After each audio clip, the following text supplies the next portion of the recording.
Hello বন্ধুরা, আজকে আমি মোচা বড়ার তরকারি পেঁয়াজ দিয়ে আলু দিয়ে কীভাবে রাঁধতে হয় আমি দেখাচ্ছি। এই যে আমি কড়া বসিয়ে দিয়েছি।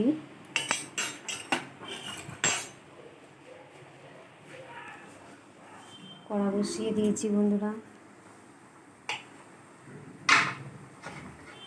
এই যে তেল দেব, পরিমাণ মতন তেল দিয়ে দিলাম।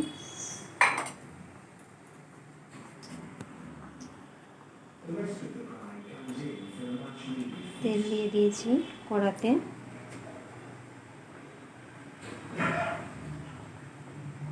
কড়াই তেল দিয়ে দিয়েছি।